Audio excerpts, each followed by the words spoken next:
దేవుని పరిశుద్ధ నామానికి స్తోత్రం. మీ అందరికీ వందనాలు. దేవుని కృప వలన మీరందరూ బాగున్నారని నేను నమ్ముచున్నాను. ఈరోజు ఒక ప్రాముఖ్యమైన విషయాన్ని మీతో పంచుకోవాలని ఆశపడుచున్నాను. అదేమిటంటే, ఈరోజు ఎక్కడ చూసినా కానీ ఈ వర్షాల వల్ల నష్టపోయిన వారు చాలామంది మన కళ్ళకు కనిపిస్తున్నారు. ఉండడానికి ఇల్లు లేక సామాన్లన్నీ కొట్టుకుపోయి, విలువైన వస్తువులన్నీ వరదలో కొట్టుకుపోయి, ముఖ్యంగా ప్రాణ నష్టం కూడా జరుగుతుంది. అవన్నీ కూడా మనం న్యూస్లో కానీ, టీవీలో, యూట్యూబ్లో, పేపర్లో చూస్తూనే ఉన్నాం. అయితే మనం సేఫ్గా ఉన్నాం, కానీ మన సహోదరులు సమస్యల్లో ఉన్నారు. వాళ్ళు సేఫ్ జోన్లో లేరు. వారి కోసం ప్రార్థన చేద్దాం. ఇక వర్షం అనేది మళ్ళీ పడకుండా ఇప్పుడు వచ్చిన నీరంతా తగ్గిపోవాలని, వారికి సహకరిస్తున్న ప్రతి ఒక్క వ్యక్తిని దేవుడు దీవించాలని, చాలామందికి 4 రోజుల నుంచి కూడా ఆహారం అందక, ఉండడానికి ఇల్లు లేక, కట్టుకోవడానికి వస్త్రాలు లేక ఇబ్బంది పడుతున్నారు. చిన్న చిన్న పిల్లలు ఉన్నారు, వృద్ధులు ఉన్నారు, చాలామంది ఇబ్బంది పడుతున్నారు. విజయవాడ ప్రాంతం కొరకు, అలాగే ఖమ్మము, ఎక్కడైతే వరదల్లో ప్రజలు ఇంకా నివసిస్తున్నారో వాళ్ళ కోసం ప్రార్థన చేద్దాం. త్వరగా ఆ నీరంతా వెళ్ళిపోవాలి. అందరూ క్షేమంగా ఉండాలి. ప్రాణ నష్టం జరుగుతుంది, ఆస్తి నష్టం జరుగుతుంది. దేవుడు మళ్ళీ వారు కోలుకునే శక్తిని ఇవ్వాలని, వారికి గవర్నమెంట్ కానీ సేవా సంస్థలు ఉన్నాయి చాలా, వాళ్ళందరూ కూడా సహాయం చేస్తున్నారు.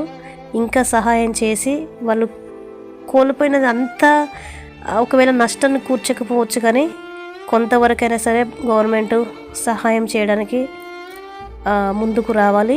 విజయవాడను దేవుడు త్వరగా ఆ నష్టం నుంచి బయటపడేయాలని. ఇంకా వర్షం ఉందని అంటున్నారంట. ఇంకా వర్షం ఉందంటే ఇప్పటికే ఆ నీళ్లు ఆ ఇంట్లో నుండి, ఆ వాడ నుంచి వెళ్ళక ఇబ్బంది పడుతున్నారు. ఇంకా వర్షం పడిందంటే ఇప్పటికే ఫస్ట్ ఫ్లోర్ దాకా నీళ్లు వచ్చినాయి. ఇంకా వర్షాలు పడితే ఇంకా ఉన్న 2-3 ఫ్లోర్లు కూడా అట్లా నీళ్ళలో కొట్టుకుపోయి, ఇంకా ఉండడానికి నివాసం లేక ఇంకా చాలామంది ప్రాణ నష్టం జరుగుతుంది. కాబట్టి దేవా, వర్షాలు ఇంకా ఎక్కువ పడొద్దు, వర్షాలను ఆపు చేయి ప్రభు అని మన దేవుని వేడుకుందాం. ఎందుకంటే అక్కడ ఉంది కూడా మన సహోదరులే. వారిని కూడా ప్రేమించాల్సిన బాధ్యత, వారికి కూడా సహకరించాల్సిన బాధ్యత మనందరి విషయంలో ఉంది. కాబట్టి వీలైతే మీరు సహాయం చేయండి. మీకు తెలిసిన వారి ద్వారా వాళ్ళకి ఏమైనా సహాయం పంపించండి. మీ దగ్గర ఉన్నప్పుడు ఇతరులకు పెట్టడము అనేది చాలా మంచి విషయం. ఇలాంటి సమయంలో వారికి సహాయం చేస్తే అది ఎక్కడ పోదు, మనకే తిరిగి దేవుడు ఇస్తాడు. కాబట్టి వీలైనంత మట్టుకు మీ దగ్గర ఉన్న దాంట్లో, మీ తోచిన దాంట్లో వారికి సహాయం చేయండి, వారిని ఆదుకోండి. అందుకే బైబిల్ ఒక మాట చెప్తుంది, నిన్ను వల్లే నీ పొరుగు వారిని ప్రేమించు అనే మాట ఇప్పుడు ఈ సమయంలో చాలా ఉపయోగపడుతుంది. బైబిల్లో ఈ మాటకు ఒక మంచి చక్కటి ప్రాధాన్యత ఉన్నది. నిన్ను వల్ల నీ పొరుగు వారిని ప్రేమించు అనే బైబిల్ వాక్యం మన జీవితంలో ఎంతో ప్రాధాన్యత కలిగి ఉన్నది. ఈ మాట మనకు దేవుడు ఇచ్చిన అతి ముఖ్యమైన ఆజ్ఞల్లో ఒకటి. ఈ ఆజ్ఞ అనేది కేవలము దేవుని పట్ల మన ప్రేమను మాత్రమే కాకుండా, మన చుట్టూ ఉన్న వ్యక్తుల పట్ల కూడా మన ప్రేమను చూపించాలని అర్థం. ఈ మాటలో ఉన్న సారాంశం ఏంటంటే, మనని మనం ఎంతగా ప్రేమిస్తామో, మన స్వార్థ ప్రయోజనాలను ఎంతగా సంరక్షిస్తామో, అలాగే మన పొరుగు వారిని కూడా ప్రేమించాలి.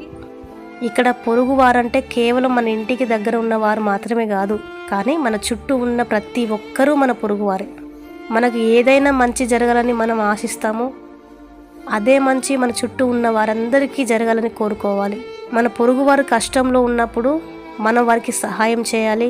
వారు సంతోషంలో ఉన్నప్పుడు కూడా వారితో కలిసి మనం ఆనందించాలి. దీనిని అమలు చేయడం అనేది కేవలం మాటలతో కాదు, ఇది సమయం.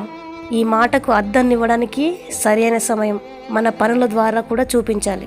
మనకు నచ్చిన వారికి మాత్రమే కాదు, మనకు నచ్చని వారికి కూడా సహాయం చేయాలి, వారిని ప్రేమించాలి. మనం ఈ విధంగా వ్యవహరిస్తే మన సమాజం ప్రేమ మరియు సమానత్వంతో నిండిపోతుంది. ఈ వాక్యం అనేది మన జీవితంలో ఒక మార్గదర్శిగా ఉండాలి.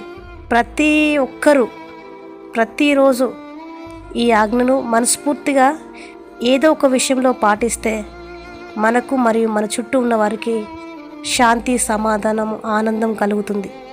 కాబట్టి దయచేసి విజయవాడ ప్రజలు మన ప్రజలే, మన పిల్లలే, మన సహోదరి సహోదరులే. ఏ కులభేద తారతమ్యం చూడకుండా ఆ పరిస్థితిలో ఉన్న వారి కోసం ఖచ్చితంగా మనం ఏదో ఒకటి చేయాలి. ఏమి చేయని పక్షంలో వారి కోసం ప్రార్థించుదాం. దేవుడు వారికి మంచి క్షేమాన్ని ఇవ్వాలి.